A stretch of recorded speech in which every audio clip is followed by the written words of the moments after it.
NASA Hindi news channel के नए video देखने के लिए लाइक कमेंट शेयर और सब्सक्राइब करना न भूलें। जाने इसरो और जापानी स्पेस एजेंसी के उस मिशन के बारे में जिसे बता रहे हैं चंद्रयान-4। भारत का चंद्रयान-3 मिशन चल रहा है। उधर चंद्रयान-4 की सुगबुगाहट शुरू हो चुकी है।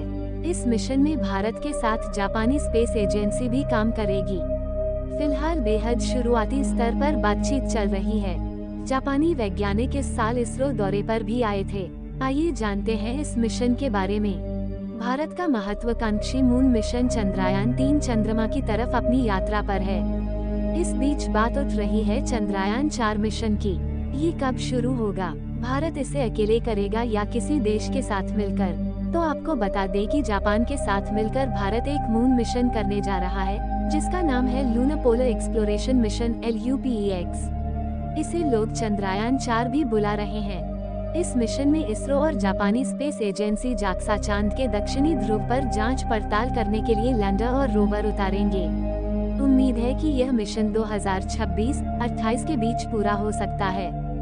फिलहाल यह मिशन कॉन्सेप्ट और बातचीत के लेवल पर ही है, लेकिन इसे लेकर दोनों देशों के वैज्ञानिक काफी सकारात्मक हैं। भारत को इस मिशन के लिए लैंडर बनाना है, जबकि रोवर और रॉकेट जापान का होगा।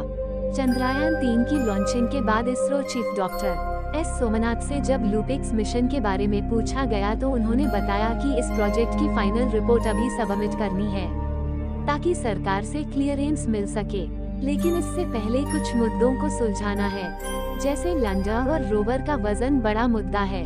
इस पर दोनों देशों के वैज्ञानिक मिलकर प्लानिंग कर रहे हैं कि कैसे दोनों के वजन को कम किया जाए। चंद्रयान-4 मिशन में काफी ज्यादा चुनौतियां। डॉक्टर सोमनाथ ने कहा कि इस प्रोजेक्ट पर फिलहाल काफी विचार चल रहा है। दोनों देशों के वैज्ञानिक अपने अपने आइडिया शेयर कर रहे हैं। अभी तक लूपेक्स मिशन का आर्किटेक्चर को अंतिम स्वरूप तय नहीं हुआ है। इस मिशन में काफी ज्यादा चुनौतियां हैं, जिसे सुलझाने का प्रयास जारी है। अगर इसरो इन लैंडर रोवर को अंतरिक्ष में भेजता है तो ये हमारे रॉकेट की क्षमता से ज्यादा वजनी है। पहले उसे कम करना जरूरी है। नए लैंडर रोवर के लिए बनाना पड़ेगा नया इंजन। उन्होंने बताया कि लैंडर हमें बनाना है, जबकि रोवर जापानी स्पेस एजेंसी देगी। रोवर का वजन भी ज्यादा है, इससे पूरे लैंडर रोवर मॉड्यूल का वजन बढ़ेगा। इसलिए हम चंद्रयान-3 वाले इंजन और रॉकेट का इस्तेमाल नहीं कर पाएंगे। हमें वजनी लैंडर रोवर के लिए नया इंजन बनाना होगा। इसलिए दोनों देश अपनी तकनीकी क्षमताओं के अनुसार इसे सुलझाने का प्रयास कर रहे हैं। फिलहाल इस मिशन पर कई स्तर पर काम चल रहा है। अप्रैल में आया था जापान से डेलीगेशन। चंद्रयान-3 से मिलने वाली सीख से भारतीय वैज्ञानिक चंद्रयान-4 मिशन में काफी कुछ बदलाव करेंगे। इस साल अप्रैल में जापानी डेलीगेशन भारत आया था, जिसने चंद्रमा पर लैंडिंग साइट के बारे में इसरो से बातचीत की थी। आइडिया शेयर किए गए थे, साथ ही अन्य लैंडिंग लोकेशन को भी खोजा गया था। इसके अलावा रोवर, एंटीना, टेलीमेट्री और पूरे प्रोजेक्ट के एस्टीमेट पर भी चर्चा की गई थी।